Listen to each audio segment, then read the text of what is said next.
less than 24 hours, Georgians will be under a shelter-in-place order. McDonald, though, said he did not know the man was handcuffed and was trying to use his foot to pin him to the ground so he could be handcuffed. If your friends, neighbors, or local organizations are not complying, report them to us. Hello and welcome to the Free Georgia podcast. My name is Jake Green. Thank you so much for joining us today. I have a little bit of an update. 2 weeks ago, we did an episode with Ted Metz, who's running for Secretary of State, and that episode has been taken off YouTube for spreading misinformation. It's our first ding on our YouTube account, so not that big of a deal, but there's definitely going to be more dings. I would like to clarify and reiterate that we did not spread any kind of misinformation last week. Everything we talked about has been proven, verified, all that good stuff. So if you'd like to listen to that episode, you can go to anywhere you find your podcasts. Because it ain't going to be on YouTube. It's also going to be on Ted Metz's Rumble channel. So go to Rumble and you can search for Ted Metz and you can find that episode. Great episode. Because of that, I have a feeling that we're going to be getting more strikes in the very near future. So over the next couple months, I'm going to be transferring our entire catalog over to Rumble and Odyssey so that we can be more self-sufficient, more resistant to censorship. And it's also easier for y'all to provide financial support for this show through those platforms than it is YouTube. So we will start looking for those. If you don't have Rumble or Odyssey, make an account because Odyssey is very, very impervious to censorship and any type of shutdown of a platform because it's based on the blockchain. So, if you find this conversation or this podcast or anything about this show entertaining, informative, if you just like the show, I would strongly suggest that you click the subscribe button on whatever podcast platform you listen or watch this show on. Drop a like, leave a review, comments, share it. And if you're interested in any of the messages of liberty that we talk about, you can go to lpgeorgia.com to learn a whole bunch about our party and possibly join if it strikes a chord with you. So, without further ado, let's meet our guest for today. Today we have Mr. Cody Robinson joining us. Cody, how you doing? I'm doing good. How are you? Doing great. Tell us about yourself. Like, what do you do for a living here in Georgia? I live over outside of Atlanta with my family. I'm a father and husband, 2 kids, and also a professional stuntman for movies and television. So I've been doing that for almost 10 years now, full time. But prior to that, I was a police officer for 5 years over in Alabama. I did that, protected and served in, and got out of it to go into the movie business. So, that's where I am currently. How's that transition? I mean, I wouldn't trade it for the world, knowing what I know now, obviously. But I left before things got really bad on the police front and whatnot. But we just, you can't raise a family and be a police officer these days. You really can't. I mean, I saw too many guys, on their 3rd, 4th marriages. Sometimes I saw a lot of guys that paying 3 or 4 kids child support every single month, take basically their entire paycheck, which was almost nothing. Right. Police officers in Alabama at the time I was there were making the majority of patrol cops were making under $45,000 a year. And on top of that, you're getting shot at and stabbed, like people trying to stab you, people trying to like constantly get one over on you, trying to sue you, trying to do all types of stuff. So it's like it's not as cushy as people think it was for police officers for years. There are things like the Police Benevolence Association and things like that try to take care of you if something bad happens to you. Yeah, they do stunt for police officers, even unnecessarily sometimes, but it's that extra buffer built in to protect these guys that are already out there, like risking everything to do that job that nobody else wants to do. So, but I got at it because I saw the opportunity in the stunt world. Like I was already doing, I was a professional parkour athlete since I started doing parkour in 2006, early 2007. When I went to Auburn, when I was there at Auburn doing a criminology degree. So finally finished that after I had to stop whenever I went into the police department, and I had to stop to go back and get my degree as I was policing. But yeah, knocked that out. And then I was at Opelika PD for 4 years, and then Auburn PD for 1, until I finally was like, I like doing this, but I don't want to be like living in a broken, dilapidated house with a car that if it breaks down, I'm on my last leg, and wife, I would like for her not to have to work. At the time, I was like, I would love for my wife not to have to work so she could raise our children, because we just had 2 kids. So it was one of those things. We made the jump, and I was like, you know what, I'm gonna do better doing something that I love, and that I think that is kind of like my destiny, because I was kind of like training that kind of stuff my entire life, like doing stuff with fights and guns. I've been a lifelong martial artist, in all the parkour stuff, and I've just kind of always been a calculated adrenaline person, not an adrenaline junkie, but I'm the kind of person that likes to do a little more dangerous stuff sometimes because I've thought it out, that kind of stuff. So, and the idea of film and acting always appealed to me. So decided to do that, and I wouldn't regret it one day. What, how was that transition? Like, what was it like going from being a cop to, like, I guess maybe playing a cop in a movie? Well, it's not quite the answer a lot of people would expect. It's like whenever you get into policing, you know where you're going to be every single day. So like we would work 4 days on and 4 days off, 12-hour shifts. Usually starting, depending on the department, mine was either 5 a.m. to 5 p.m. or 6 a.m. to 6 p.m. at the second department that I was working at. No, sorry, got that backwards. It was 6 to 6 and then 5 to 5. Gotcha. But it's one of those things where you kind of know where you're going to be when you're working, but you don't know what's going to happen during the day. I mean, that's exciting, that part. But hey, I'm going to be at the police department or in my car doing this kind of stuff every day. And then on my off days, I'm pretty much just getting family stuff done, house stuff done, and relaxing, because I'm dead from the week before, because you're working 12 to 14-hour shifts depending on if you got a call at the end of your shift, and have to do all the paperwork and evidence and traffic accidents and stuff that it just kind of creeps on into your next day. And then you never have those 4 days off, because you're doing court days, and you're doing voluntold overtimes, like you gotta work a ball game or work traffic detail or something like that. So you're never off, right? And I was on the SWAT team for about a year and a half at Opelika, just enough to get through some training and kind of like on par with the other guys, so that I could be on the team and whatnot. And then when I got to Auburn, I couldn't do that anymore. So I was kind of getting a little burned out working in a college town. All that kind of, I mean, it's a lot of public intoxication, a lot of DUIs, a lot of fights and things like that, which are the fights are great, because I love a good scrap, or the ability to go break that up and keep somebody from getting seriously hurt, or that kind of thing. But it was definitely a big change, because once you get into the movie business, it's like no one is telling you what you have to do to be successful. Right? Like when you're a police officer, you know what you got to do to be successful. You got to go out and you got to make contacts. You got to like talk with people. You got to stop suspicious folks, that you have probable cause to stop. You have to work all these, different like protective details, where you're like taking care of folks like you're the person that's just there, security.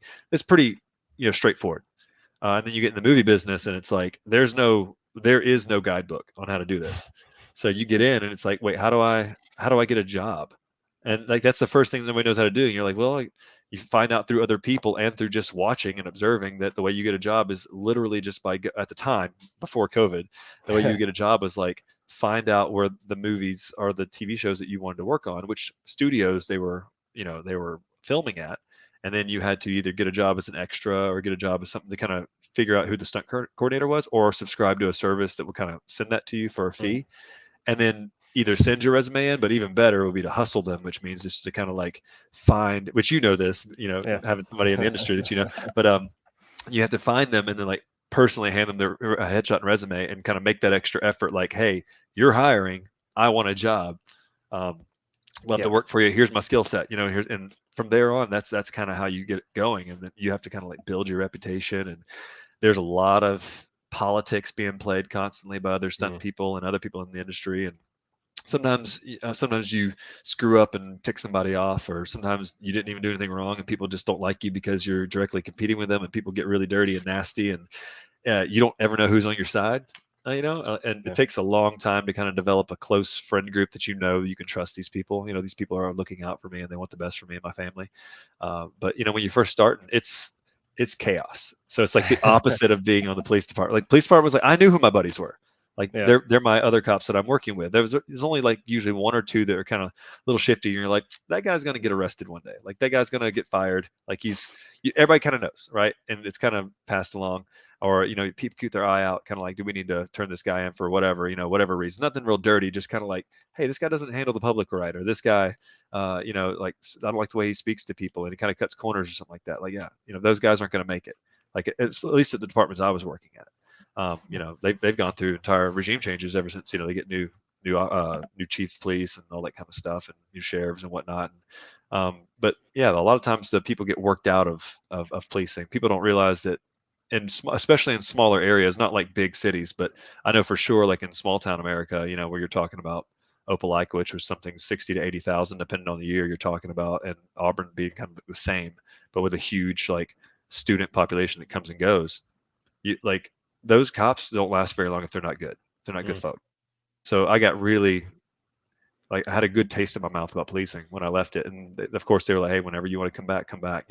I'm never going back because like you can do way better in being a privately contracted stuntman than you could ever do being a police officer. I mean, I saw my supervisors in their mid 60s, like you're talking about, like captains and whatnot, and they're it was like nothing compared to what like the average beginner is making in stunts now. Yeah. And I hate that for the industry. Like I really do. I shouldn't say like policing is the industry. I hate that for the profession, because policing is it's what we want out of police officers is like this really high level of like legal training and high level of physical restraint training and high level of shooting a bit, shoot, don't shoot, tactical ability, and all these things, driving. You have to just have this amazing skill set, but you get paid peanuts. And it's like, so when I got out of that, where I didn't feel appreciated, and then I didn't feel like I was able to provide for my family doing that. Then I got into stunts, and it was like, yeah, I'm making more money, I'm doing better, like all this other kind of stuff, and I have better health insurance, all those kinds of things. But at the same point, it was like, you don't know when your next job's coming. Yeah. And you don't know how much money you're going to make that year. You don't know any of that kind of stuff. So those things matter when you're trying to raise a family. And like, my wife's an accountant. So like she's now all because like we had to learn to do our own finances in that way. It wasn't a steady paycheck. So it's like, you go through feast and famine, and you kind of go crazy sometimes when you're not working. You got to stay busy. You got to find little side hustles and things like that. Like you got to have all types of things to do. And for example, like if I would have got this COVID, I had COVID side effects, or COVID vaccine side effects. If I would have had those side effects at the police department, I still would have been on payroll and had this ability to take sick leave, and it could have been put on desk duty and all that kind of stuff. Wouldn't have had a problem. In the stunt industry, it's like my body is my job. So the second that I'm not able, like 100% able, then I'm done. I can't do anything. So like being on blood thinners is what I was, and it was like you can't do stunts on blood thinners. So other than a day or two thrown to me by some very gracious stunt coordinators that were like, hey, just come hang out on set today, you're just going to be an extra essentially, but we're paying you like a stunt guy, and I really appreciate that. But even though that doesn't pay the bills, right? So it's like you got to have side hustles, you got to have other things you're doing. It's a little more chaotic. I should say a lot more chaotic. It's definitely a lot more chaotic. I mean, the number of side hustles that me and Nikki have is ridiculous because we're both in the film industry. So. Right. So we've got like 6 different businesses going all at one time. It's ridiculous because you're right. You never know when you're going to work the next day. And I think one of the funniest things about stunts is the hustling aspect, where you can just show up on set and bug the person in charge of stunts. Like if you did that in like an office setting, you'd be arrested. You'd be kicked out of the building. Dude, some of the stories that the older stunt guys would tell me, like they said a guy, he always seen that meme where the guy takes a ladder to random places and he can get into any place because he has a ladder. He just like walks in with the ladder, and somebody like opens the door for him, and they guess he must be doing something important. He's got a ladder. I knew some stunt guys that said back in the day, guys used to wear a tool belt and have a radio and just walk on the film sets and then take it all off for the stunt coordinator and give the stunt coordinator. And they're like, how'd you get on set? That's genius. That's brilliant. Yeah. Well, after COVID, it put a stop to it. If you show up on set now, it's really difficult for newer stunt people unless they have people like, there are some certain stunt coordinators that are making the point to hire new people so that people can get in. But it's really hard just to kind of just show up and hustle these days. It's frowned upon. Oh, Hopefully yeah. that won't stay that Interesting. way though. Yeah, I didn't even think about that, but yeah, that's interesting. That would definitely damage people's ability to like meet stunt coordinators and get new jobs. I would Yeah. think. Like Oh yeah. there was that one. Well, we don't have to get into this because this is more personal stuff than than actually what we're here to talk about. So you mentioned COVID. Let's jump into your story. So COVID hits, film industry pretty much shuts down for a few months. Um, Vaccines start coming out, and film sets start requiring, like different companies start requiring the vaccine. What was going through your head when that started happening? Yeah, it was first of all, I had COVID in July Hmm. before all this was as all this was happening. There were already a bunch of, I think it was it February or March when they started. I mean, it could have been a little bit later than that, but they all started requiring vaccination. Yeah. And I knew my family had a history of autoimmune. Like I knew Okay. it. Like I just found out recently, my parents from 23andMe. I was adopted, so I didn't have a lot of that information. But I recently found out, knew that my mom had lupus. She had just recently told me that she actually actively had lupus, and then my grandma died of multiple sclerosis. And I was like, okay, maybe I don't want to get a vaccination right now. That's a mRNA vaccination, because it could have an autoimmune flare up, right?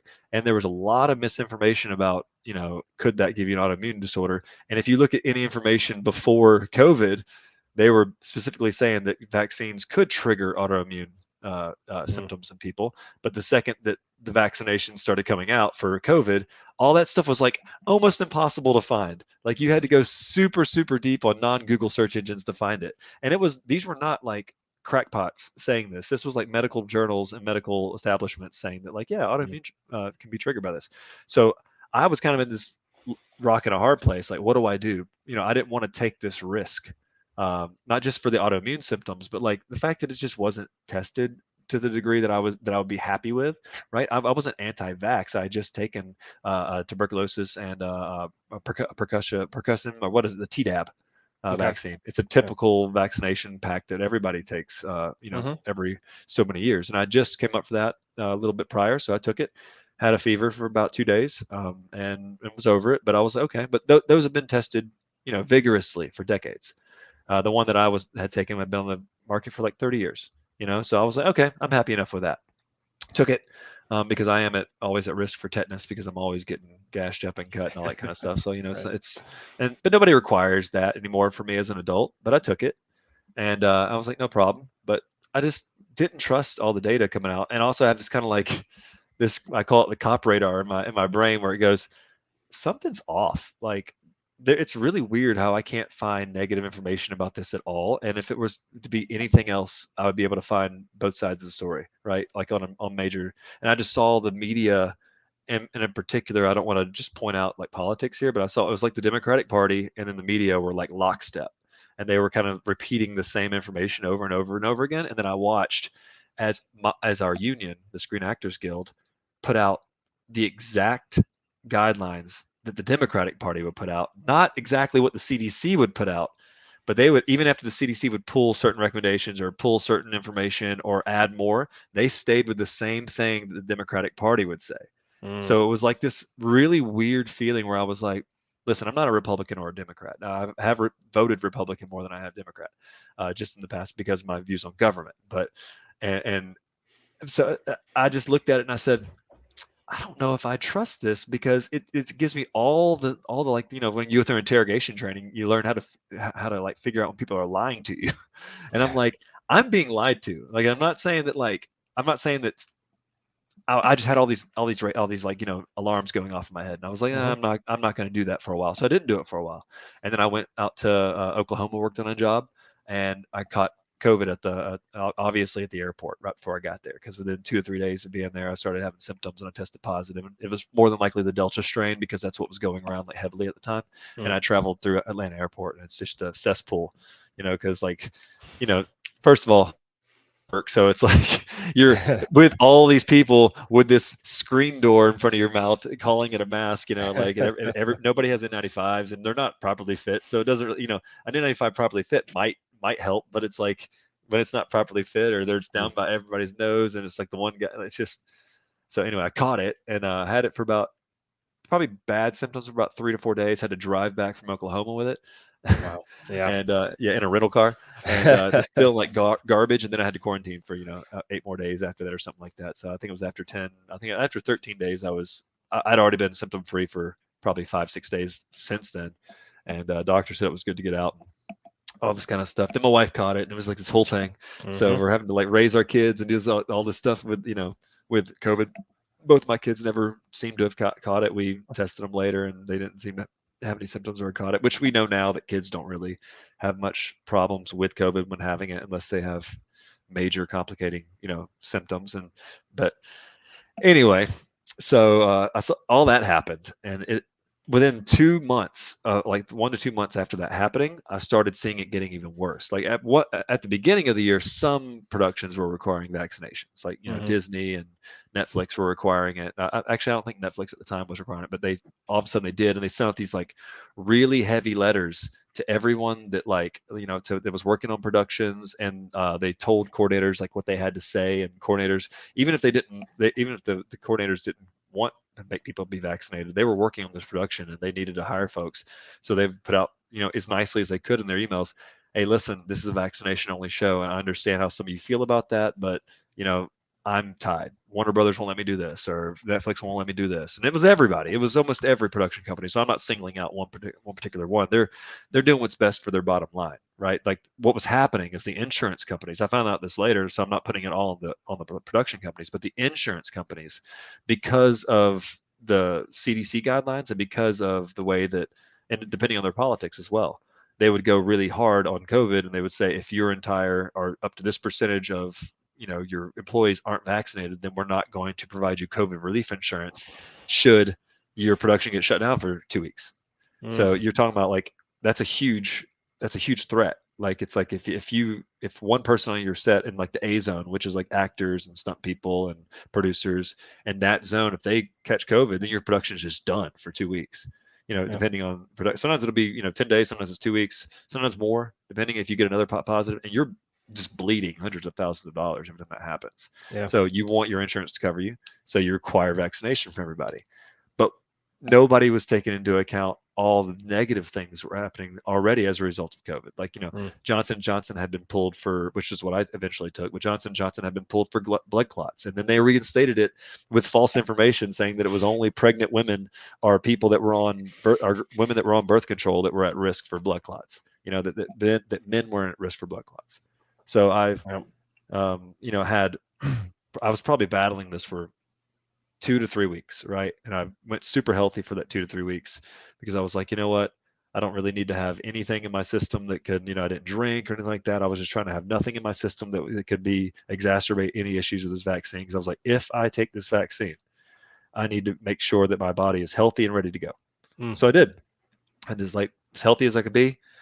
Finally, after making a post on Facebook, like I don't want to do this, but like I kind of feel like I was kind of being a little bit gaslit, like I was kind of thinking maybe I'm just being a little bit, paranoid or suspicious or overly, because you had an entire power of media and government and employment all bearing down on you, saying that like you're just being crazy, you're just being paranoid, like don't let these crazy right-wing nut jobs or whatever, these anti-government people tell you that this is dangerous. It's completely safe. It's 100% safe and effective. And then eventually the language starts changing, right? You don't really notice how the language changes slowly, but it does. And so I went to a local Costco because they had the Johnson & Johnson. And the reason I chose the Johnson & Johnson was because, first of all, I looked at the mRNA data and I was like, I don't trust mRNA vaccines yet. I just didn't yet. I just didn't have enough data. So I went with the more traditional adenovirus vaccine. And I said, okay, I'll go with some more traditional because I know how I handled the Tdap vaccine. I knew I handled it pretty well, and that's a traditional vaccine. So I was like, okay. And I spoke with my doctor like the week prior when I was still on the fence, and he was like, you should get the Moderna. And I was like, why should I get the Moderna? He goes, well, it's showing to be the most effective against COVID. I was like, I don't care which one's the most effective against COVID. I've already had COVID. He was like, oh yeah, that's right. You already had COVID. You shouldn't get the vaccine. And I was like, I shouldn't get the vaccine. Can you tell my production that? He was like, nope. And I was like, why can't you tell them? He's like, He's like, I mean, they're just your employer. Like a note from me is not going to do any good for right now. He's like, just wait 6 months when it's safe to take the vaccine and take a booster. And I was like, they're not allowing me to do that. And he was like, what do you mean? Because he was in his mind, he's like, the World Health Organization says you should wait 6 months after having COVID before Right. you're required to get a booster. And I was like, why is that? He goes, well, it can be dangerous. And I was like, it can be dangerous. He was like, like things can happen whenever your body has already been immune to something, and then you throw a vaccine at it for the same type of immunity. Like, Mhm. you can trigger like an immune response, and like, you can have a really, really hard time, and it's almost unnecessary because you have natural immunity. And I was like, you say that again for the people in the back, natural immunity. So like during that week, I kind of messaged. I had messaged back one particular production before I'd messaged two saying like, hey, I already have my positive test results from these prior dates. All available science says that natural immunity is absolutely a thing. But then when you look on, CNN and even Fox and even all these other like major news outlets, nobody was talking about natural immunity. And No. it had been that is hundreds of years of virology and epidemiology that already acknowledges viral, immunity. Whenever you get a virus, if you survive it and you're a healthy individual, you're gonna have a positive immune response, Mhm. you know. But everybody was hush hush on it. Fauci wouldn't say it on television. You could obviously tell they were told not to even ask about it because they were so afraid. This is my interpretation. They were just so afraid that if you mention natural immunity, that you open the floodgates to, Yeah, people not wanting to get the vaccine. Like, why would I need for it? sure. I think I've had it. I think I've had it. Even people, and I get it. People that think they've had COVID, like I thought I had it before. I was like, oh, it must be what I had early in the year, whenever it was going around before we knew what it was. Did have Mhm. something that was in my chest but I probably didn't. Experiencing COVID the way I experienced it, I was like, no, that was very different. It was Mm. just very different. Like, so tired, for like, and even weeks afterwards, you're still kind of wiped randomly. You're like, whoa. Because what we Yeah. know about COVID, it's a blood and vein virus, a blood and blood vessel virus. It's not necessarily just a respiratory virus. It spreads respiratory, but it's in the blood. That's why it affects your hypothalamus whenever you're trying to like sense, taste, and smell. Because the blood vessels in the brain. Mhm. And that's why you get these crazy fatigue and stuff. It's not just because you're low in oxygen. My oxygen never went below 98. It's really just because it messes with your blood like really bad. It's so Um, crazy. it Yeah. is crazy. Yeah, the whole natural immunity thing is insane. Like me and Nikki both got it in June of 2020. So like right off the bat. It was great. And I mean, it sucked at the time, but it was great afterwards. It kind of just puts your mind at ease, like natural immunity. I didn't get it again. So I got it again earlier this year. So it took 2 whole years for me to get it again. And I've gone over and taken care of people who have had COVID before and like never got it, been around them for days on end. I've traveled all over the place, and it took 2 years for my natural immunity to fade, and for me to get it again. So the fact that, and you're right, like it's been proven in science for so long that you have natural immunity to things that you just got over. Water is wet. you know. It's ridiculous that was even questionable. And you're right, they just didn't want people to have that mindset of, well, I've already had it, so I don't need the vaccine. They just want everybody to get vaccinated. That was the main thing. Yeah, it was like it's almost like this fear response. Like I hate whenever we have an overly cautious fear response to anything. Mm. And I understand what they're saying they're dealing with here, but it was such a major lie that everyone was participating in that we all knew was false. Like, if you looked at the data, you knew that the people who were dying from COVID, Yep. like, you looked and it was people with 2 to 3 complicating pre-existing conditions, diabetes, heart disease, obesity. Obesity was the big one. That was a huge one. Like, if not the main one, because usually the obesity contributed to the diabetes and the heart disease, Mhm. right? So the obesity was the main problem. And I was, I'm 6'1", 195 pounds, like 8% body fat. Like, I'm not at risk for dying of COVID, and I didn't die from COVID, like, as proven. And it took me probably, I'd say 4 to 5 weeks to feel 100% after Mhm. COVID. I just started feeling good whenever I was like, oh, now you got to take a vaccine. I'm like, oh my God, like, why do I have to do this? And they're like, well, and what makes me mad, and I have to be careful when I start saying this, what makes me mad is that nobody was making me get vaccinated to protect me. Nobody. Mm. Nobody was making me get vaccinated to protect anybody else. That's what they said. They wanted me to get vaccinated to protect their pocketbook. Mm-hmm.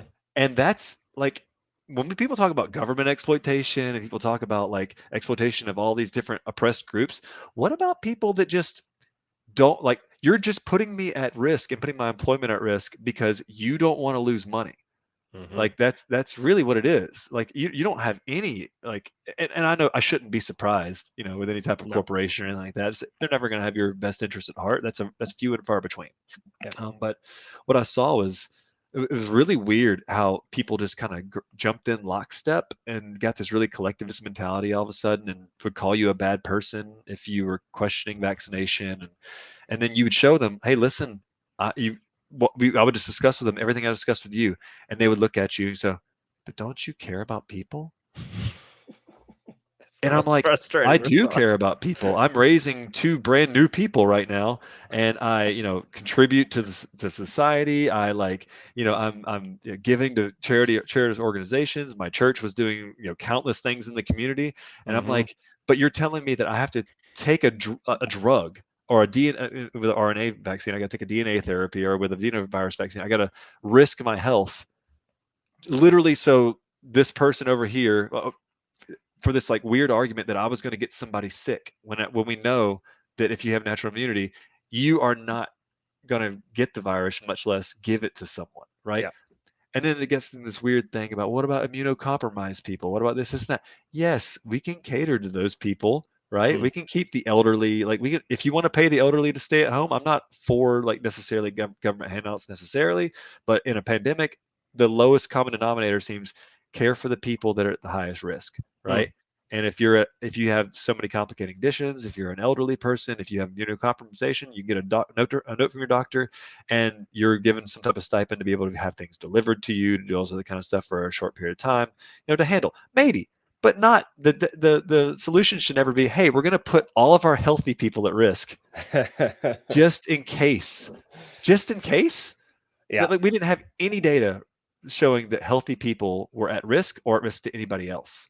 Yeah. Much less they're, they were, and it seemed the stopgap seemed to be the child vaccination. And whenever they didn't want to vaccinate their children, that's when you knew that people were like, oh, well, maybe we should just wait for a second, because kids aren't really at danger of getting this. And then you saw the people that were really hook, line, and sinker still saying like, no, kids can get COVID. Here's an article about this kid getting COVID. And you saw the kid was like huge. This, like, it looked like the blueberry kid. I hate to say it because the kid died, but it's like, it looked like a really large obese child, and you're like, okay, this child didn't just die from COVID, man. Like, it could have been anything to take this kid out. Like, COVID is especially nasty as a virus, but it's like, you have to be realistic about who is at risk.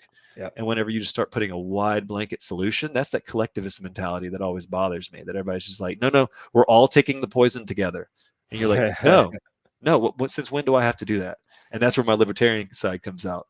Yeah. It's like the libertarians hate this idea of like having to suffer as a whole, just as like some symbol to the person next to you that you care. Well, how about I just help you?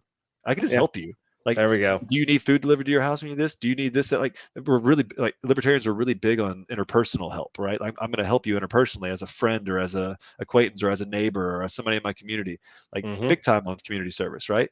And really kind of like taking care of your circle as well. And we were doing those kind of things. You have friends that get COVID, deliver stuff to their house, try to get them, meals, try to get them medicine if they need it, like help them, help give them advice whenever they're too, like, bombed out from COVID at the time. Like, they need help, like finding doctors or finding help or finding treatments and all that kind of stuff. But everybody seemed to be kind of like, nope, we all have to do this strategy together. And that was so anti-American. I was like, never before had I seen Americans be so just like, I don't know, we're going to do this to morally, like, virtue signal to everyone around us how good of a person we are. And if you don't, you're a bad one. And I'm like, I'm bad because I think. Like, I'm not saying that anybody should die. I'm just, too many people like export their thinking to other people. Yeah. And that seems to have been the case. And like, I mean, I don't know how many friends you lost over this whole thing, but I've lost a lot of friends since this all started. And I've gotten accused multiple times of doing my own research and how that's a bad thing. It's like, are you joking? Like, America was founded on like individual liberty and people resisting government. And the fact that you're now trying to force what the government wants to do onto me just because you don't want to think for yourself and do your own research and like actually dive into the topic and handle hard conversations, like that's ridiculous. It really bothers me when people look at science in a religious way. Mm, And I've said this for the last couple of years. I saw it kind of coming, and I was like, people are starting to talk about science like it's a new cult as opposed to a process, right? Because science is supposed to be a process. Like actually, scientific rationalism is the scientific method. You're constantly entering in new hypotheses and testing them, and never assume that you know everything. You know, and it's like the Neil deGrasse Tysons and stuff that treat science like it's this, like if you ever listen to Cosmos and listen to these things, they treat the scientific journey as like this religious journey. Like yes. they have like their patriarchs and they have their mantras and they have their rules and laws that they think are like set in stone. And if you don't believe this, then you're kind of a heretic.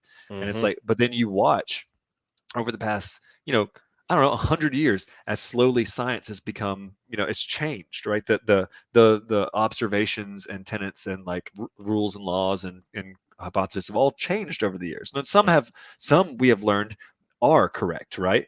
And we learned through multiple times of testing it that things are correct. But then we find that other things aren't. And our biggest caveat as a human race has always been is to assume that we know everything.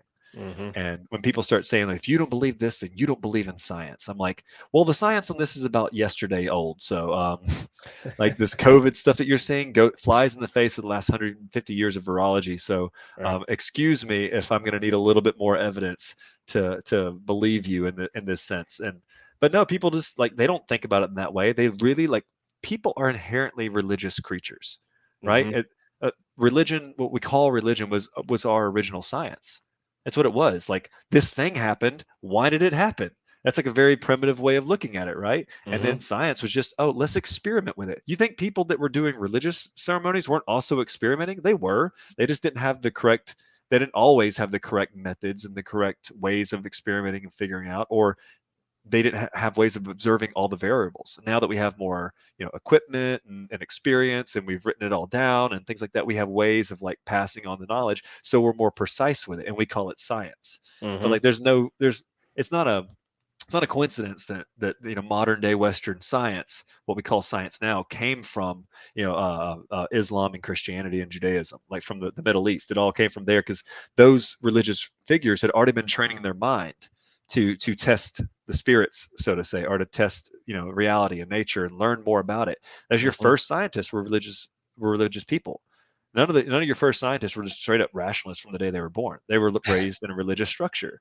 And now people pretend that science just popped out of the ether of humanity and that we just decided one day to test this thing, and it's like, yeah, we call it science, and we got out of religion. And you're like, no, you didn't. You didn't get out of religion. It's all the same thing. It's us testing the world around us and trying to figure out why things happen.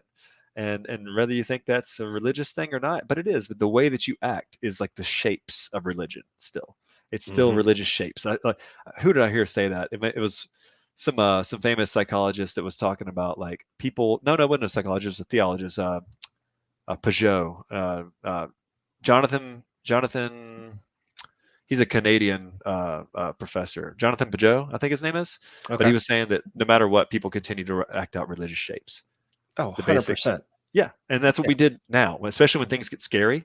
We become more religious. We say, if you don't believe this, you're a heretic, and you're putting us in danger. It's the same thing as burning the witch on the stake. It's the same thing. And you can apply that to you're right. People are inherently religious, and whether like even atheists, they have some type of God that they worship. It just might not be the God of Christianity or Islam or whatever, but like everyone has a God that they worship in some way, shape, or form, whether it's a idea or a physical object or whatever. And there's just no getting away from that. It's like in our DNA. It's kind of crazy. And because you can trace all this back like thousands of years. It's nuts. It's pretty cool when you start looking into all of it. It's cool and it's powerful and it's scary. Yeah. Because if we have that, I've posted this before. We have that power, and we have to use it for the right reasons, and we have to constantly question ourselves and say, "Are we doing the right thing? right now? Is this the smartest decision, or are we just catering to our fear, and are we let other people know this, right? Like powerful people know this. Mm. They know that we react out religious shapes. They know that people are inherently reactive and emotional and fearful, and that's whenever it's the easiest to make us do things that we wouldn't normally do. And now we have this screen in front of us. Like it used to be television, right? But now it's this, like our smartphones are right there in front of our face all the times, and they can just like cater the information to you and make you believe whatever you want to believe. And that's the scary thing, and that's the kind of thing that'll get you deleted off of YouTube the second that you say like, hey, the algorithm is catering a certain categories of information to you in a certain way, and if you don't believe what the algorithm thinks you should believe, it does kind of just mix you, whether it be soft blocking you or silent banning you or it's like shadow banning you or just completely banning you and saying like, deal with it. Oh yeah, no, this channel is going to get all three of those. Yeah. Let's go back to like, I want to hear about the day you got the vaccination. Okay. And what led up to that and what happened right after. Like I said, I was real healthy beforehand. I'd recovered from COVID, and I decided to go to the local Costco and get the vaccination because I honestly just didn't have enough money to really be comfortable for the next half a year if I had to wait this. I didn't know how long this was going to go in the industry, right? I didn't know how long they were going to require this. By the way, there's still many productions that are still requiring it. But it's not 100% anymore, thank God. Like people are kind of softly pulling away from it while signaling the correct thing. So I go into Costco, get the vaccine, and I walk around Costco for 20 minutes because you got to have a little waiting period for like 15 minutes to make sure you don't have the allergic reaction. Didn't have the allergic reaction, but the second I got home, which is like a little less than an hour after I gotten it, I just sat down and played video games. I just want to get my mind off of it, not stress out about the vaccine, not kind of get in my own head. So I just sat down and played video games.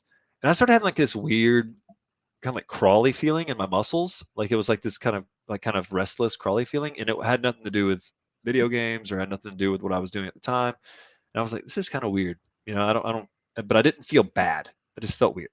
And I was like, okay. And then it went away. And I was like, I feel normal. Okay, maybe I was just crazy. Maybe everything's good. So I started feeling happy and kind of forgot that I'd taken it, right?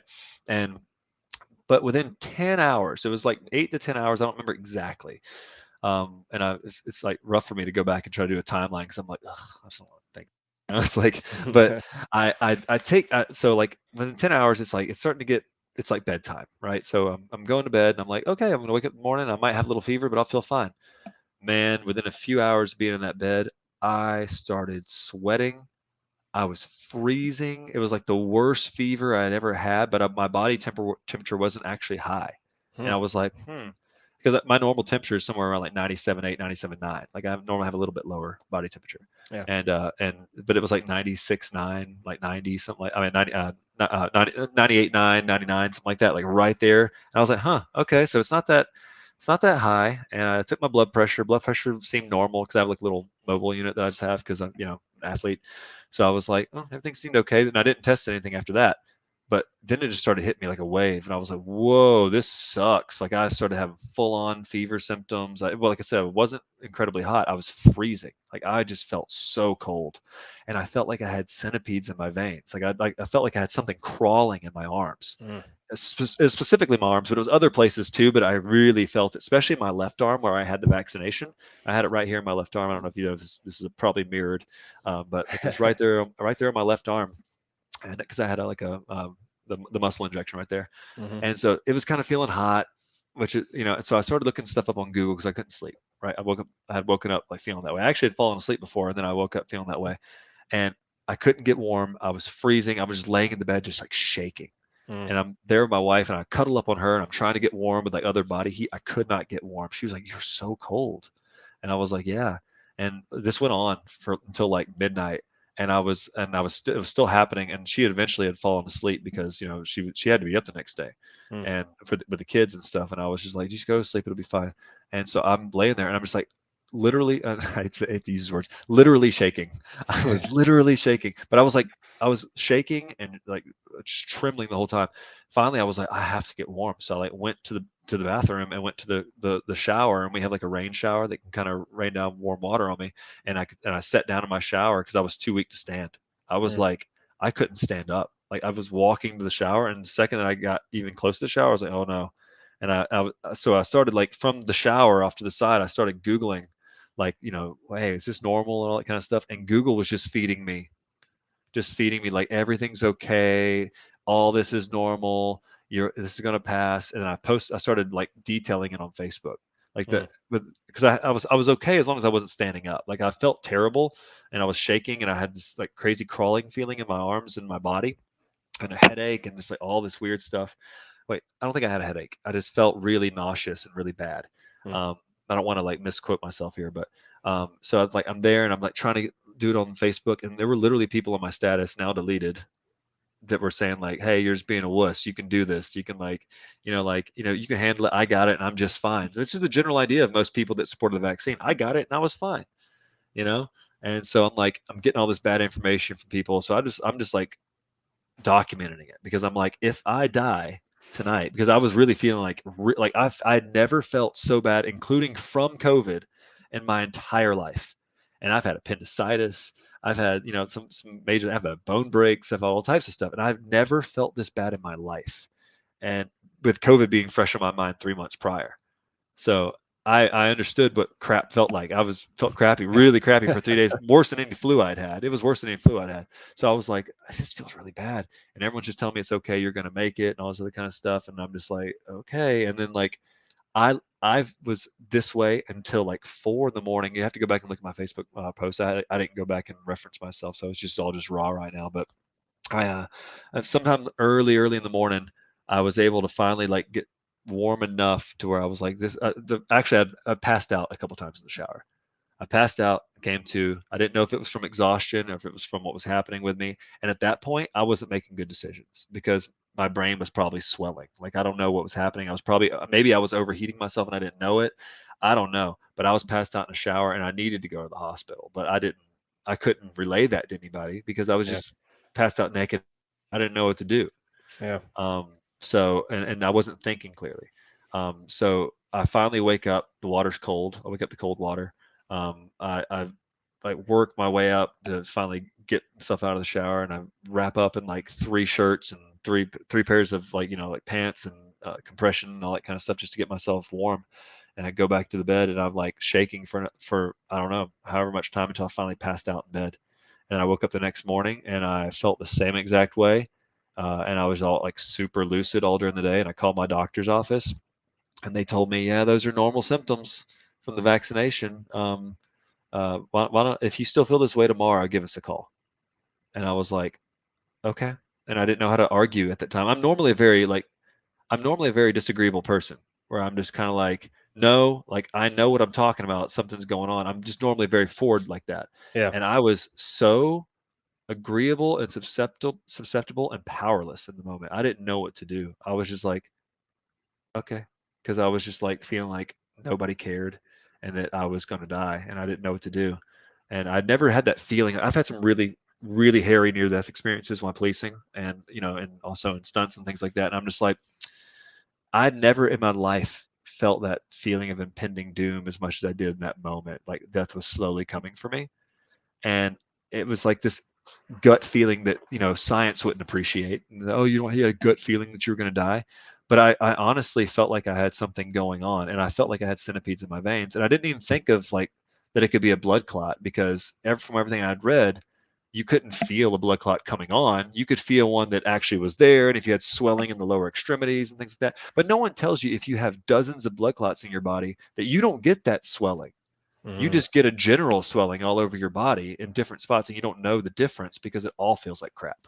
So it's like you just feel like absolute garbage and you slowly die until one breaks off and it kills you. Like, I didn't know that. So like, and I keep up with medical stuff. Like my body is my temple. Like I'm always trying to take inventory of like what, like what's going on. So I didn't believe that, but I still didn't know how to argue with it because they didn't want to see me. I didn't want to go unnecessarily go to the hospital and be looked at like an idiot because the whole thing seemed to be, and I couldn't waste any money honestly either. And I was like, okay, fine, I'm not going to spend $500 copay to go to the ER just to be hooked up to fluids and tell that I'm fine. Because that's what they were doing to people. They were just, Right. You go to the ER, you're fine. Like it's just a COVID vaccination, you'll get through it.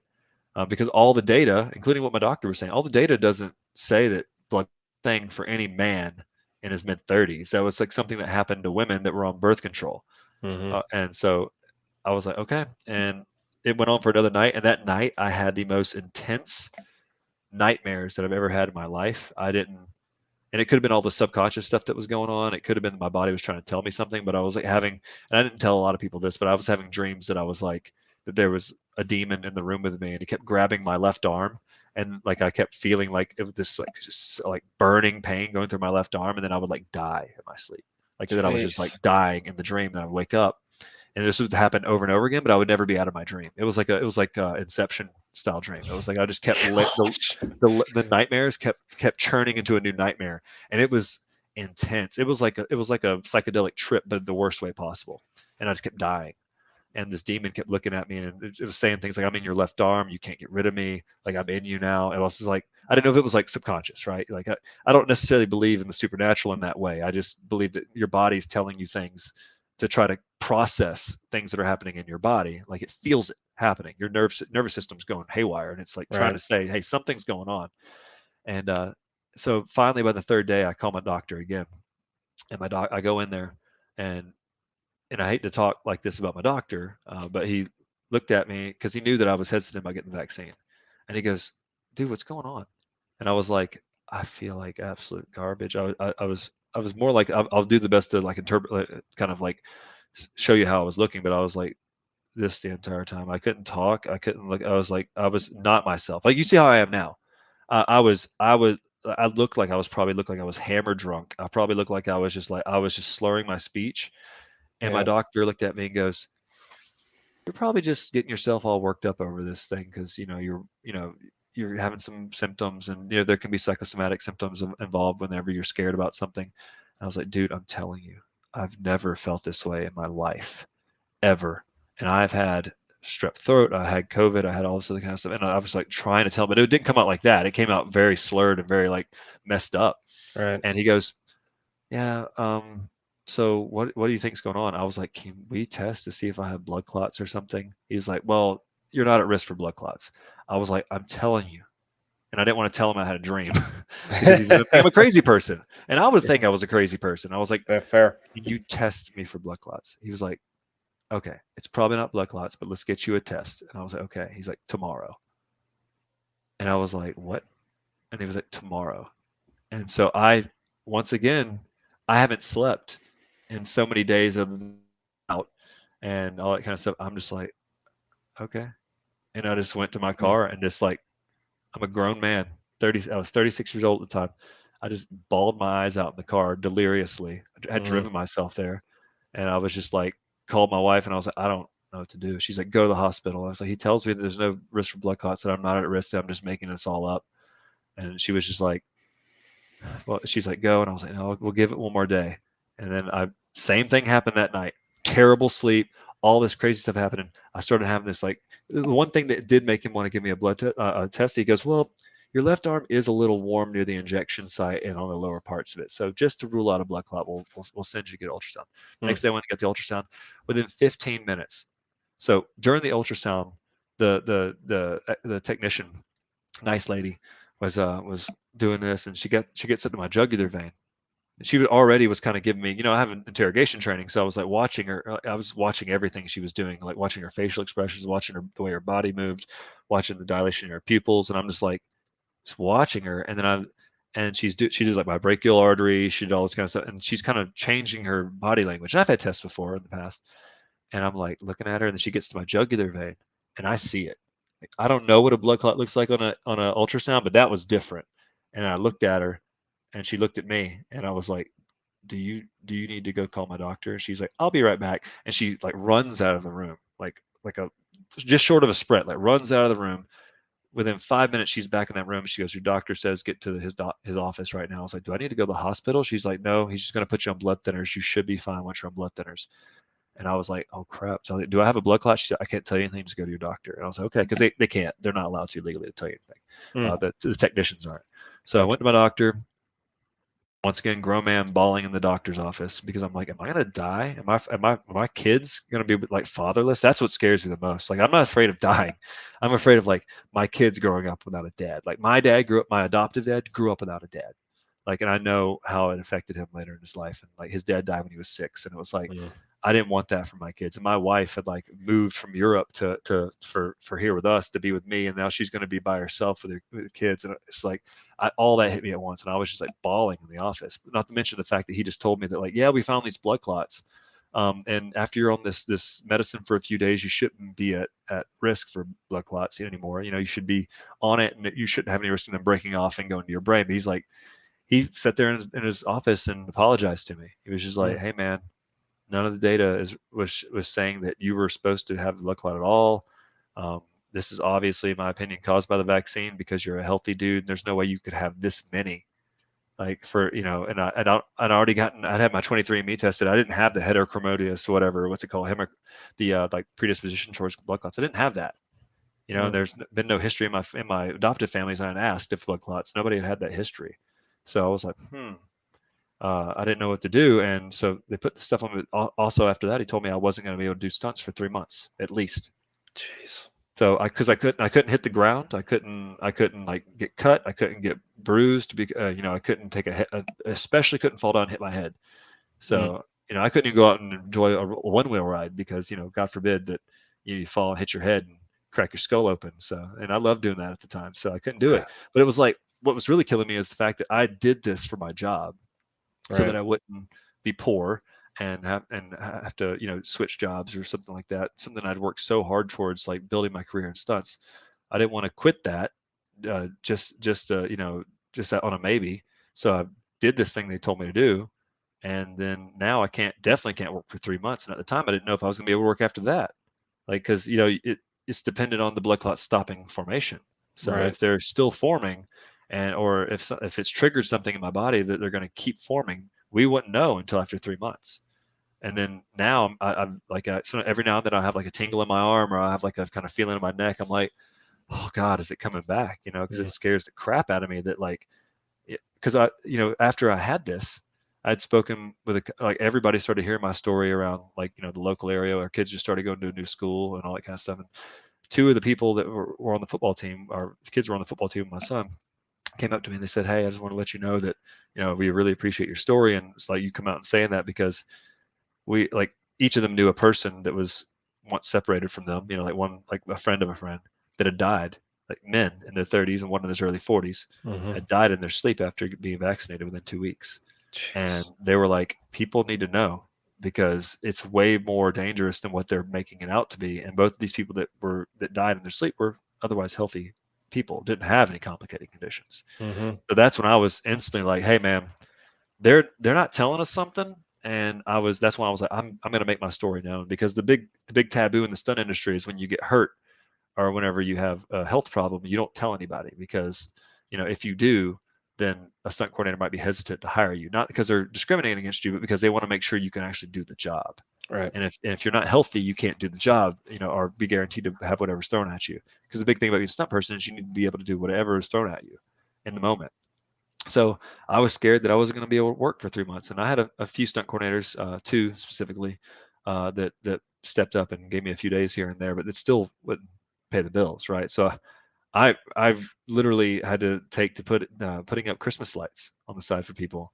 You know, I was like doing all my safety precautions. I was climbing ladders and stuff, but I was like, you know, anchoring myself in and, you know, sandbagging everything. And it went a lot slower than it normally would have for, you know, somebody of my athletic ability. But I did whatever I could just to make ends meet. You know, did you do that with like Chris Bradley and that group? No, I did it all alone. Just you.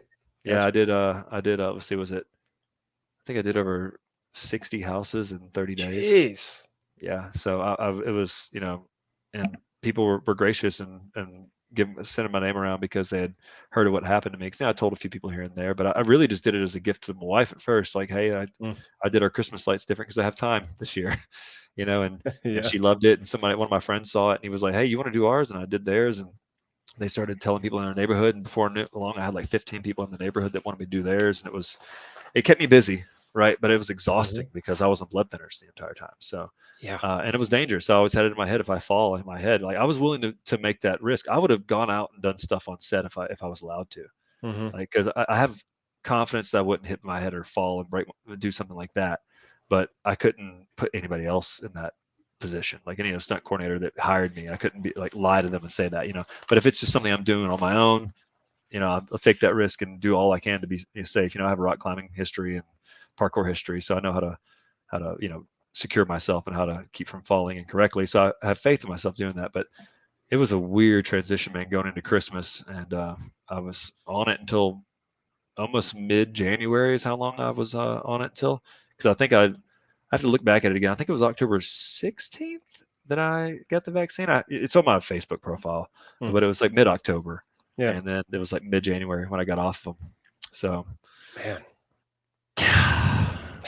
that's a journey, man. That is a lot of crap happening in 3 months for you. yeah.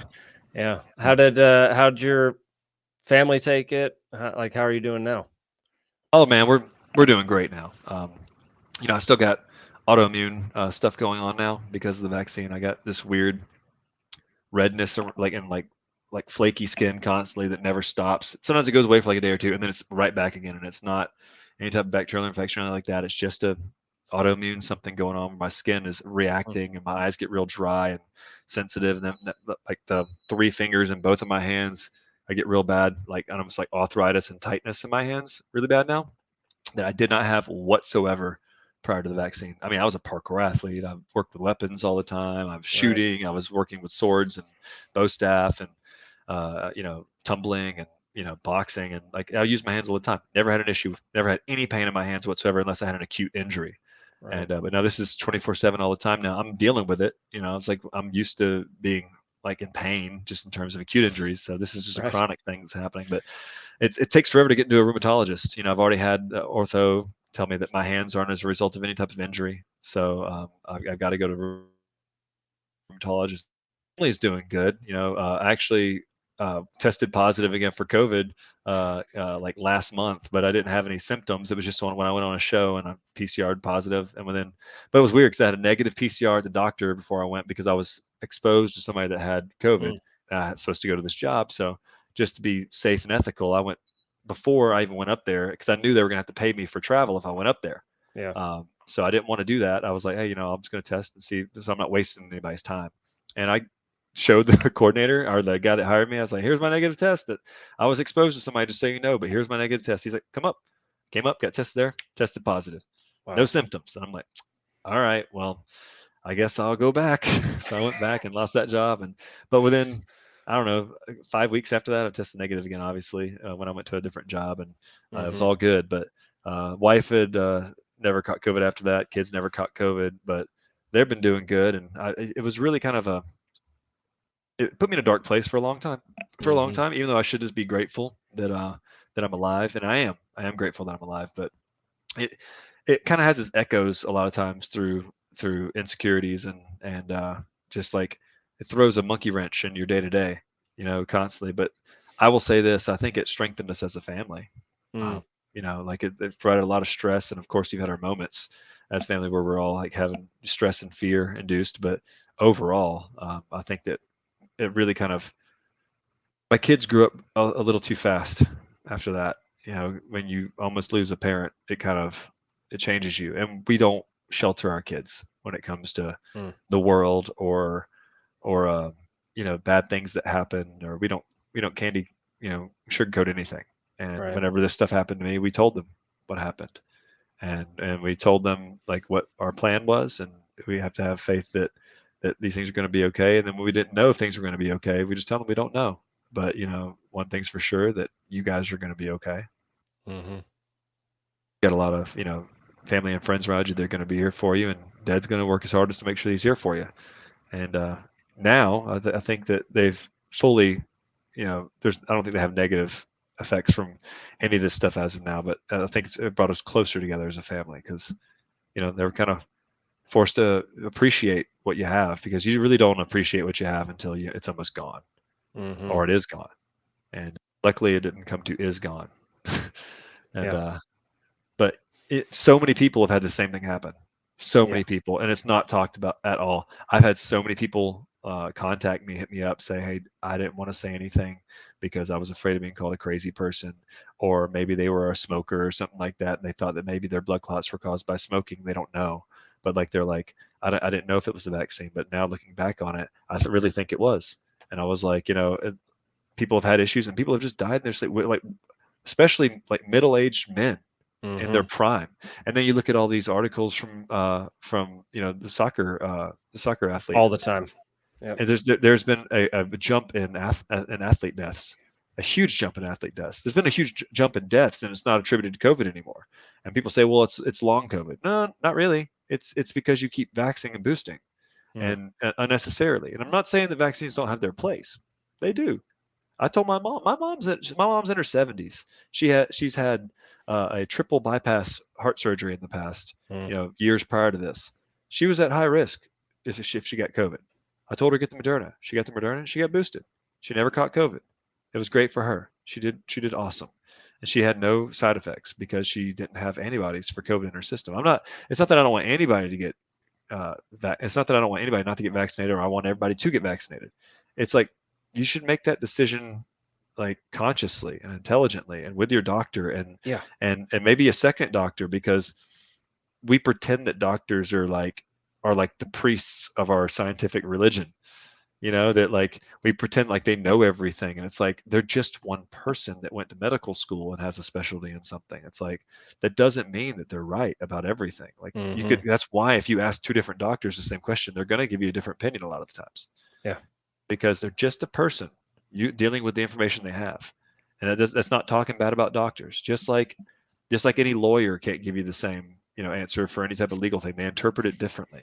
Right. And those people, legalism was made by humans and science is made by nature. Yeah, but we are the ones observing nature, and we make mistakes. Yeah.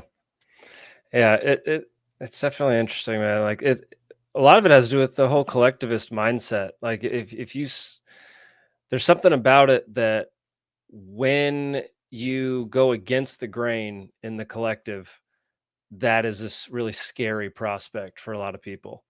Like it's like all these people that have approached you saying they just didn't want to say something because they didn't want to get called a vaccine denier or whatever it is, anti-vaxxer or whatever.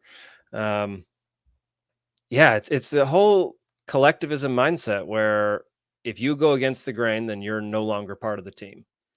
And if you're not part of the team, we're not going to take care of you.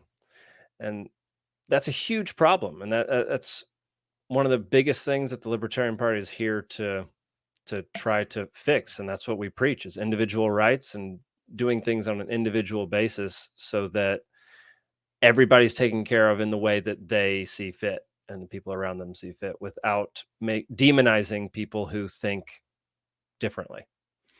And it's like so much of the young generation right now is being led astray in the sense that they're kind of all taught that government's going to take care of you, and because they've had this wonderful cushion of this comfortable life comparatively to the rest of civilization for thousands and thousands of years, right? Like things have not been this good ever. Like if I want food, do I have to go out and kill it, or do I even have to go anywhere with my own 2 feet and go get it? Do I even have to get in the car to go get it? No, I can just get it delivered to my doorstep from miles and miles away. Like last night, me and my wife were watching the college football games, and we were like, we don't really feel like going to get dinner tonight. And I made lunch and breakfast, so I was like, can we just order Chipotle? We ordered Chipotle at our house. Like that. Like it seems so ridiculous that I'm pointing that out, but like, how good is that? And how much does that change your mentality of like bargaining for the future, like preparing for the future, and relying on the people around you instead of like these systems that are supposed to work until those systems fail.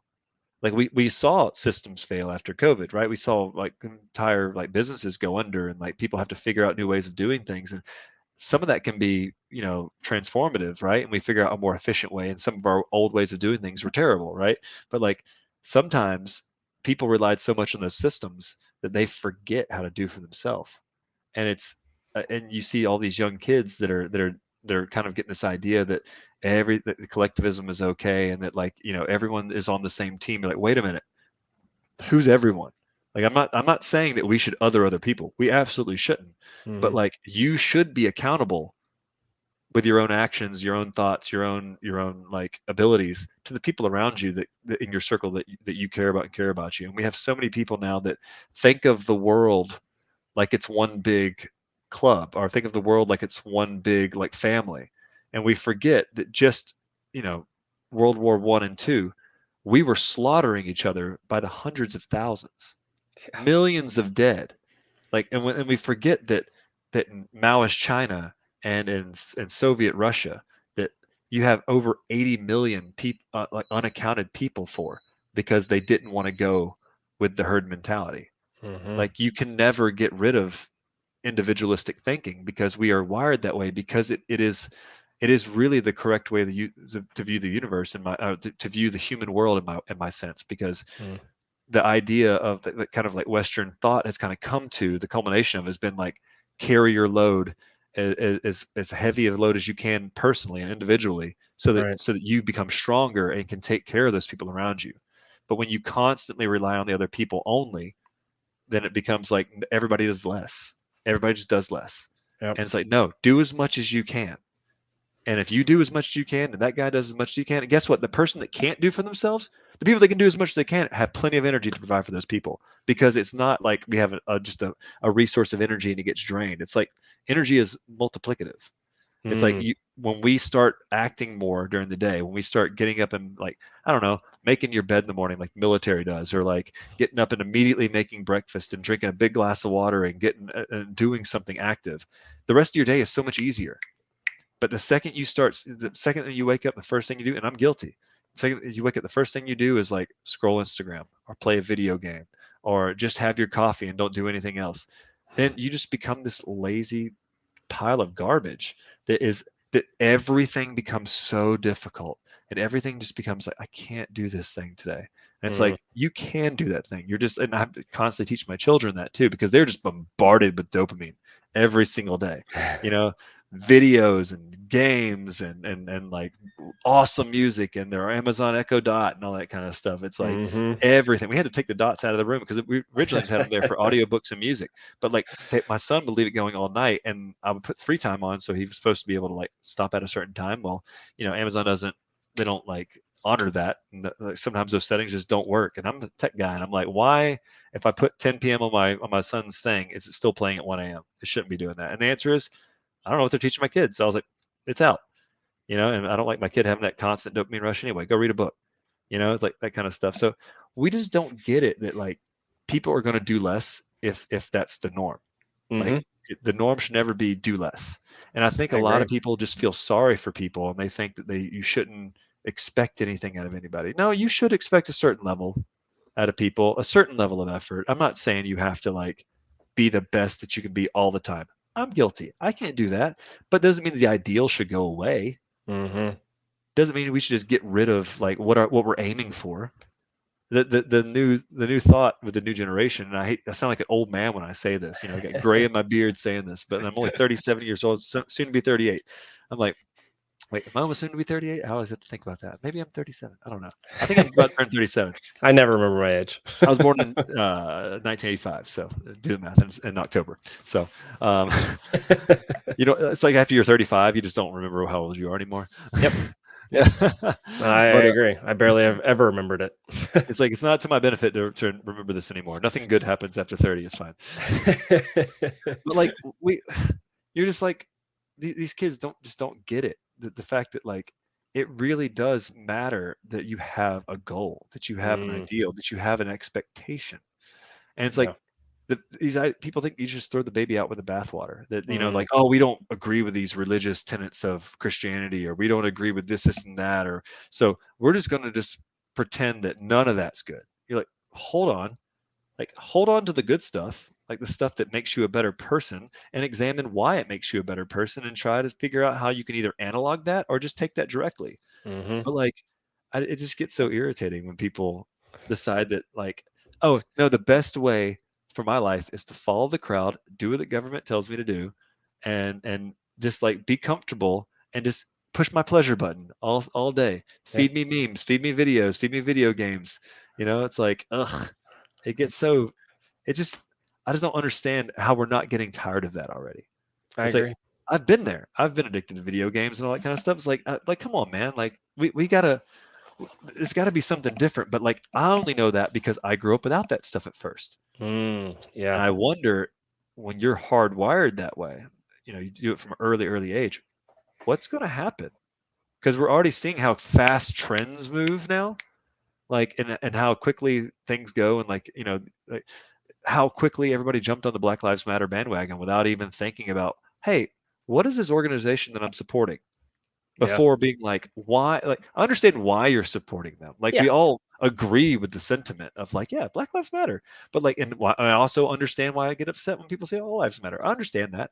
But like, who is that? Who is Black Lives Matter? And then we find out now, years later, that they're a front. We knew this at the time, but all the information was being occluded. And I was trying to tell people this. They were a communist front organization. The people that were running it were trained Marxists, and that they were actually like laundering tons of their money for personal gain. And you're like, oh, so you bought mansions, you bought cars, you bought all this other kind of stuff. The majority of the money raised went to the Democratic Party. It was all political to begin with. Oh, that's right, because it was right before an election cycle. Like, it's like this whole thing. So are we gonna like have a series of like real ideals and actions that we can take and like things that we believe in, or are we just going to follow the trend? And I think that COVID was so much of that. It was the perfect example of like fear-based trend setting and fear-based groupthink. Yeah. And Black Lives Matter was another one of those things. And like, and I hate that I have to say that, because people are going to get the wrong idea just when I say that. But I've tried to explain it as to what I'm talking about when I say that. Like, are we going to look deeper and say, why do we think these things? Why do we believe these things? Why do we think this is fact and this isn't? Like, and the second that you don't do that, they're like, well, you don't believe in science. I'm like, no, you don't believe in science. You're using science as your religion. Yeah. It's the same thing as like, I grew up in fundamental Christianity. Like, I grew up as a Southern Baptist as a child. It was the nicest, what you would call cult you could ever think of in your life. Like, it was like one of those things where people actually were living out what they said they believed in. My parents were absolutely wonderful people, and most people that I encountered were. And there wasn't really a lot of this like negative things going on that people talk about. Well, the church was doing this and people are secretly doing that. Yeah, go to these other organizations and see if you don't have tenfold the amount of that kind of stuff, because those people don't have an ideal. They don't believe they're going to rot in hell for doing the wrong things. The Southern Baptist full-heartedly believed that you would go to hell if you were doing all these negative sins. So if you don't think that like fear, at least fear-induced people into doing the right thing, then you're wrong. Because like, I've experienced it firsthand. There was not, like, where I was, there was not sexual abuse. There was not all that kind of stuff. Those things just didn't happen where I was. Now, those things happen in smaller pockets, in like more cult-like pockets where you have smaller groups that aren't accountable to organizations and things like that. But you get something like, I don't know, just a Marxist organization or something that their only ideal is like diversity and anti-racism and equity. And you're like, okay, where in here does it say you shouldn't abuse children? And they're like, what? Well, that's not in your core tenets. Well, we're a political organization. Well, that's where you understand you can't base your entire belief structure on politics. Right. It really has to be based on what do you want what do you want to be in the world? What do you want the world to look like? And I think it's something we're missing right now, because people are moving away from, and I understand why, myself included, are moving away from organized religion, right? And we're replacing it with politics and groupthink. And even and that's, I think a lot of libertarians are disillusioned about like all this any group thing whatsoever. So like a lot of libertarians are anti-religion or anti government, anything that's like a group of people telling you what to do, right? So it's like, no, I'm gonna do it for myself. But then I think that as people start to mature and kind of become a little less Ayn Rand and a little more what should I say, a little more like Rand Paul, or like Ron Paul, where they're a little more like, okay, it's more so about, I'm a libertarian on a governmental level, but yeah, maybe I'm a communist when it comes to my family, right? I think that's the way to look at it, because you can't. I know I'm just going off in the weeds here, but you can't you can't take one ideology and just blanketly put it over everything, because the world isn't your family. They're not. I hate to tell you, the world is not your family. Now, you will be able to tell who your family is because of the people that are looking out for you, and you're looking out for them.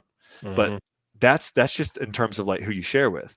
The question becomes, but like, what do you do with your family? Is your ideology different in your family for society? And people act like it all should be the same thing, and it really should not be. Now, and I know that Christianity does teach that, like, love your neighbor as your brother, love your enemy. But that doesn't mean that you just like give everything you have to those people. It says give it to the poor, but like keep it small, like keep it close to you, right? Yeah. Because then it's all connected to me and you. It's like the idea is like communism works in groups under 100, right? Because everybody has to look each other in the eye. Everybody has to be accountable person to person for what they're doing. But the only thing that keeps me accountable in a government is not getting arrested. Like not having a gun put in my face and saying you have to do this. Like that's how government runs ultimately, because everything's backed up by the barrel of a gun. But whereas in like person to person, it's like I can look at you and go, hey man, you're kind of being garbage right now. You're not helping us. You're not helping this group. And we gave you food for the past week and you're not disabled or having issues. Like, can you please contribute? And eventually that person's either going to contribute or they're going to be shamed into leaving or into contributing. It's like, that's how it works. It works because we as humans, we're interpersonal, but these big structures never maintain because it's not built on personal relationship. It's the same reason why the Protestant Reformation happened. It's like this big government organization, the Catholic Church, telling you to do these things because God said so, because the Catholic Church, the theocracy, told you to do it. And if you don't, you'll be excommunicated. It was a very governmental affair. Protestantism tried to make it into a personal relationship, something inside of you, a conversation that you had, and an interpersonal with the other people that were just like you in this congregation. That kind of like that contract that you made, and that's why it tended to work. And Christianity was extended, and it continued to have an effect in the world. Not saying it's the only right worldview. I'm just saying that's why we were able to build the world that we have built to this point. And it didn't all fall into oblivion as it always has in history. And it's fallen. And it's always because government gets too big. People become unaccountable on a personal level. And you can't make people do anything they don't want to do. Right? They have to, the change has to come here. They have to want to do it. Yep. Got a good quote for you. See if you can name the author of it. It's a long one. Freedom is not defined by safety. Freedom is defined by the ability of citizens to live without government interference. Government cannot create a world without risks, nor would we really wish to live in such a fictional place. Only a totalitarian society would even claim absolute safety as a worthy ideal, because it would require total state control over its citizens' lives. Liberty has meaning only if we still believe in it when terrible things happen and a false government security blanket beckons. I mean, that sounds like some of the classics. I mean, that could be like a like the school of thought, or like Hobbes and Rousseau, like nature versus nurture. But I don't know. It's Ron Paul. Oh, that was Ron Paul. Okay. Yeah. I was wondering, it sounded very like classical in the sense, but yeah, I agree. I agree. And that applies to so much of what you just said. It was when you were talking, I had been looking up Ron Paul quotes. I'm ending my movie with a Ron Paul quote, the one that comes out on October 6th. And I came across that one today and thought that was freaking great. Like, just too many people value safety and export their safety just like they export their thinking. And then once you export your safety, you're no longer safe. Yeah. And you no longer have freedom. That's why there's such a push right now for people to there's like a push from the governmental and corporate types where they're all trying to control what's happening. The food, they're trying to control the food distribution, trying to control who can get medical and what kind of medical they get. They're trying to control everything. And it's like they may have, maybe you can assume they have, good intents, right? Like maybe they have pure intents. They're trying to make a better world, right? But even every civilization that ever conquered another civilization by war and slaughtered and raped millions, or at the time thousands of people, not millions, or millions of people really in ancient history, but like conquered, raped, enslaved, all this, they all did it in the name of making a better world. Every single one of them did that. And it's like, but if you're like in argument is the ends justify the means, you might need to examine your heart, because people are not going to change at the point of a sword. Not really. No. It's like Solzhenitsyn talked about that a lot in the Gulag Archipelago. He was like talking about like how everybody was faking this, compliance with the government, but everybody was like secretly rebelling in certain ways, right? But everybody was just so fearful of the government, what they were doing, because there were a few like really diehard. Like before long, they all started like believing this, like not believing. They all started acting out like they believed something, but their heart wasn't in it. So like you had really ineffective workers. You had really you had a lot of corruption in government. You had a lot of like, even though their entire government was supposed to be built on equality, there was no equality. Like the top 1% still owned all the means of production and all the money and resources, and everybody else was just equally poor. And I know my wife grew up in the former Soviet Union. She grew up in Latvia. So it's like they experienced what it was like during the Soviet Union, and then she was born in '83, so it's like she experienced, like, after that fall, like how life slowly started changing to where, like, oh, if I work really hard, if I work harder than my neighbor over here, I can actually have more than them. If I do this, then I can buy property, and I can, and I can, like, and at the time property was cheap when the Soviet Union fell. So like her mom, like, was, they could buy their property and all that kind of stuff. So they did that, and they actually had, things to take care of themselves if they needed to sell their property and money and invest it somewhere else into a business, which they did. They were able to go from nothing to finally able to have something to be prideful about, not something that was just being handed to them, like, like going to the store and having to, get this amount of bread and this amount of meat and this amount of cheese because your family was allotted this amount, which is how it was in the Soviet Union, essentially given like food stamps in the mail that you would get and take to the store, and that's what they would give you. And you're all doing that with equally poor people, and then you see other people and like they got a refrigerator and they got a really nice car and they got all that stuff, but we're all supposed to be equal in this government, but we're not. It's like, what's the deal here? And the answer is like, it's always going to be the same. There's always going to be people that are willing to break the rules so that they can have more than other people, and there are always going to be people that claim that they're going to usher in the utopia and they're going to free you all from slavery and they're going to free you all from this other group that's oppressing you or from this economic system that's oppressing you. But it's all just a lie. They really just want you to hand over your resources, your power, your agency over to them, so that they can now collectively use that to invoke power over everyone else. Yeah. And it's like this, like, and you think that we would have a different. You think that by the time the internet came, it was so hopeful at the beginning of the internet, right? And it was so hopeful that everybody was going to be able to like spread ideas and talk about them, and it really was like the Wild West for a while. And then they start fear mongering you. And how long do you have here? We're at 1:24. I can keep talking, so I don't know. Now finish this thought. So like we get into this idea of like, at the beginning of the internet revolution, there was like the Wild West. I remember going on to like different chat rooms, things like that. People would talk about anything. We'd argue about stuff. We'd debate. We'd have a good session about that. And then slowly, they would start spreading like certain rumors or like really kind of like pushing certain news stories and things like that. And it kind of slowly takes the opinions away from people. So, for example, people used to be under the same common concept in America that guns were a fundamental right. Right, that guns were the reason that we had guns. It was a known fact that the reason why you had guns was to, especially in the South, that the reason you had guns was foremost personal protection against other people, should something happen, or wildlife or whatnot. But even more so, and I would say if equal, if not more so, from protection from a tyrannical government. And that was a very common idea. Is like the only way I can protect myself from a person with a gun is to also have an equally powerful weapon, meaning a gun.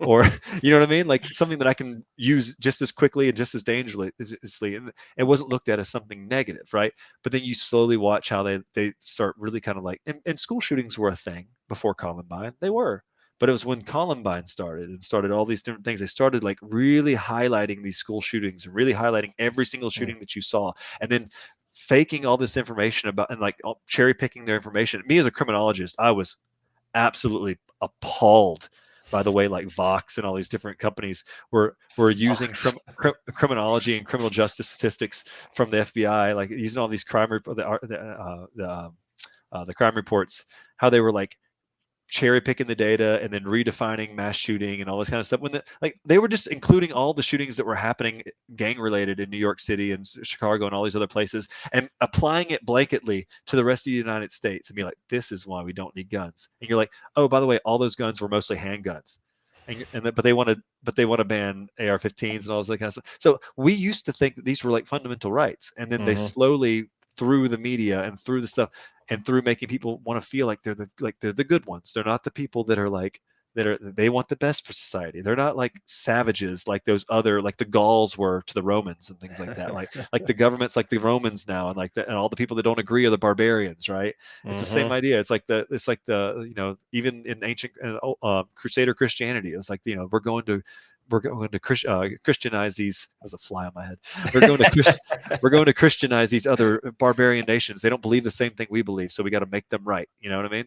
But like, so we have all these beliefs that seem to work for us as Americans, and then we're slowly having them stripped away because we want to feel like we're good people, and we want to be like we want to believe what they're telling us because we're not willing to do our own research.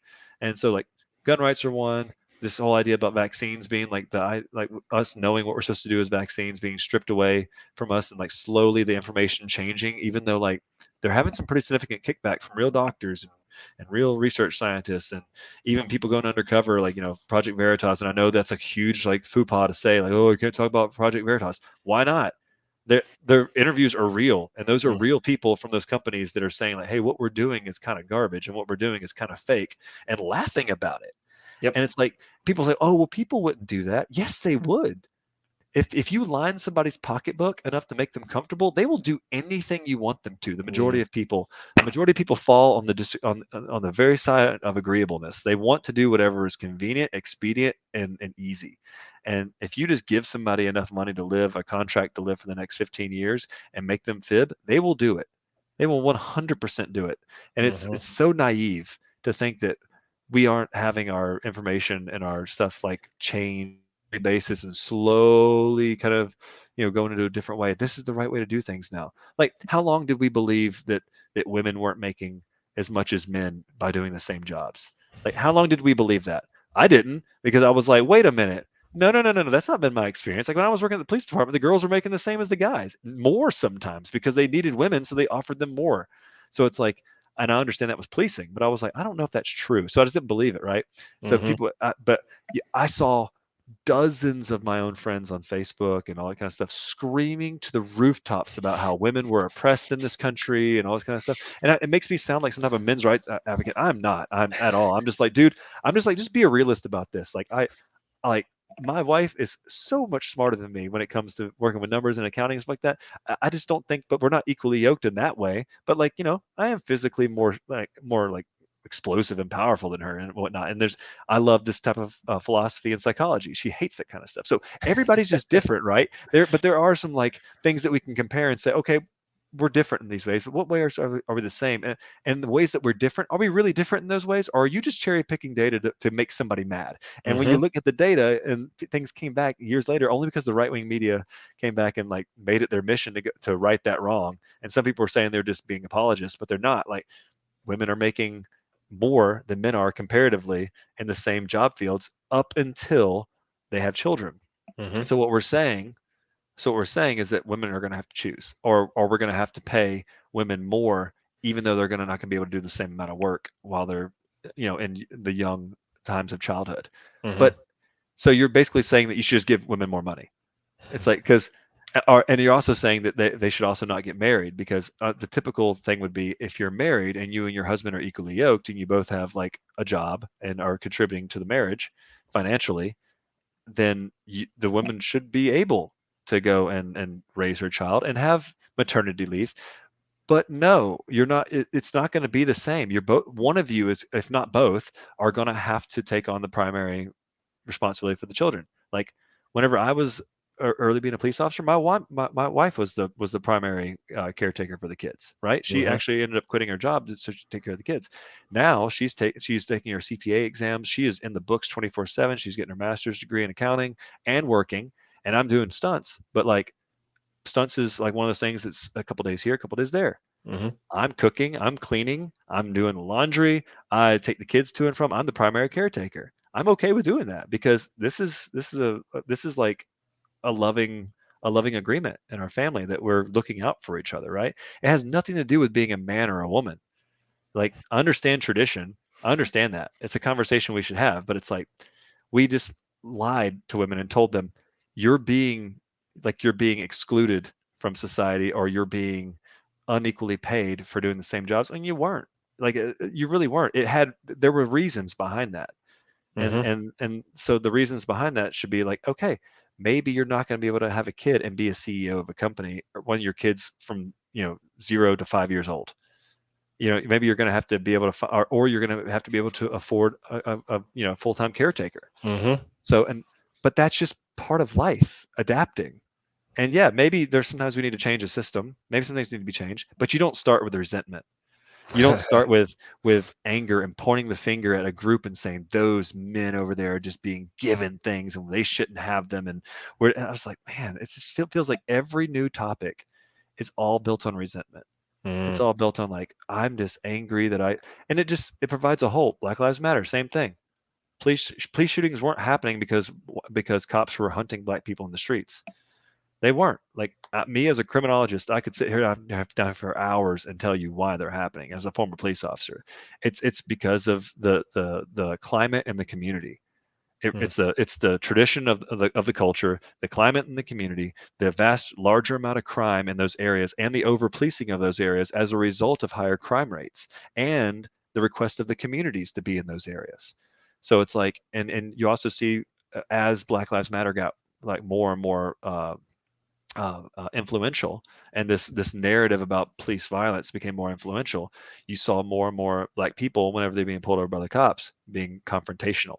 And not your people that are actually like going to their day to day and just trying to get through their day or just having a bad day, but like people that were dealing with mental illnesses, and people that were dealing with extreme poverty, and people that were dealing with other things in their life that were debilitating, or drug addiction especially is a huge one. George Floyd, that was a huge issue, right? So you're seeing like this huge issue with drug addiction, and those are the people that are getting shot. Those are the people that are like fighting the cops and pulling out things that look like guns on the cops, or acting like they have something, or getting really violent towards the cops. And there was this big lie that it was only happening to black people, but it wasn't. It was happening to white people too. It's just the poverty rates and the psychological trauma rates and all these other rates were higher in the black community, and these things were happening as a result of more context as well. There's many reasons to explain it, but it wasn't because racism.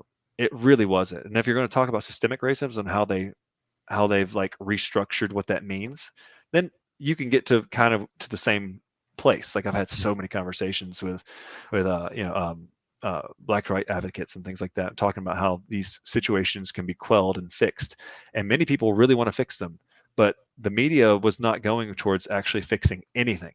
It was all about getting everybody angry and get everybody riled up so that they would violently protest in the streets, and then we get their voting numbers up. And they were trying to mobilize the white woman vote, because white women, when they don't have anything else to do at the time, it's like everything's so good. So there's like, we got to go fight for somebody else because we feel sorry for them or feel bad for them, and I want to feel like I'm a good person, So I was like, that can be used for good, but it can also be used just to follow the newest trend, I was listening to Andrew Schultz and he was saying that. Dude, that dude, I've heard that one. That dude's hilarious. He talks about like how it's like you're bored and you want to feel like you're making a difference, and it's like, but it's so true. Like, and I love how comedians, regardless of their political affiliation, like Andrew Schultz all over the place, just call out and speak it. Just say the truth, and like, and if it makes you uncomfortable, it's probably true, bro. Like, there's some things they can say about me and it makes me uncomfortable, and I'm like, that's because it's true, and I need to work on that. And I think if we all started right here first, then we could be like, okay, the world would be a lot better. Now it can't stop there, but it has to start here. Has to. That. You have to peer into your own soul and see the darkness. That's Carl Jung talking about. You got to peer into your own soul, see the darkness, accept it for what it is, and use it and integrate it, instead of pretending that you're all holier than thou, that you could never be capable of that violence. You can never be capable of that negativity or that anger. Like, people don't like doing that. People don't like looking deep into themselves. It's painful. Yeah. Yep. So that's when they turn it on everybody else. Cody, I feel like we could definitely keep this going for like 6 more hours. For sure, but we're going to have you back on when we have other interesting topics to talk about, because you're clearly a wealth of knowledge and know a whole bunch of things about different stuff. So we're going to have you back on at some point.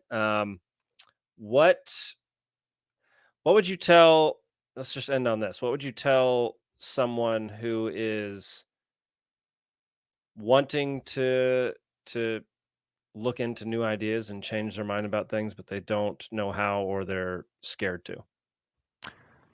The way I do it and I can't really give anybody. I would just give people the same advice of what I'm doing, because I would feel like a hypocrite if I didn't. But I would say people say, oh, stay in the middle, and that's how you find out the truth. I don't believe that. Like, you need to look at both the extremes first. You need to look at, that's why I have CNN and Fox News as my first two news things that I look at them and say, okay, what are they saying? Okay, now I'll look into it, right? I see what both they're saying about a topic, and then I seek out the truth. So it's, what are the extremes saying? And if they're both saying very different things, that's when you ask yourself, why? Why are they saying these two things? And then do your actual own research into it. Don't trust scientific papers just because they're scientific papers. Like, really trust your own gut on a lot of things to begin with, and then start searching out things. And if you start seeing things that counter your own gut, then maybe you need to start having real conversations with real people. And you really need to talk to people that don't think like you. You need to have somebody that you can bounce ideas off and say, hey, I believe this thing. What do you believe? And if they say they believe something different than you, instead of getting angry and trying to defend your position, just ask them why. Just ask them why, and try to understand where they're coming from. And then from there, you can actually start to change your own opinions in the best way possible. But if you don't trust your own opinion, if you feel like you're not informed on something, it's just better sometimes not to take a hardline stance. It's better sometimes to just kind of speak what you think. Don't be overly adamant about what you think, but speak what you think, so that if other people can give you more information, they will. But if you never speak it, if you never say it out loud, if you don't exercise your freedom of speech, if you're too scared because of whatever, then you're never going to be able to actually work out your own opinions and beliefs, or what the truth is, because that's why our freedom of speech exists, so that we can test our ideas amongst each other. And the more that gets shut down, the more we're going to be in an issue. So it's just hey, be an advocate for free speech first of all, and that will actually lead you to the truth. Look at the extremes, then find the middle. Love it. Cody, thank you so much for coming on the podcast, man. Thank you, brother. Thanks for having me. If you found this conversation interesting, informative, whatever, subscribe, follow, share, all the stuff. If you need more information on the Libertarian Party, go to lpgeorgia.com. There's a whole bunch of info there. And we'll see you next week. Have a good one, brother.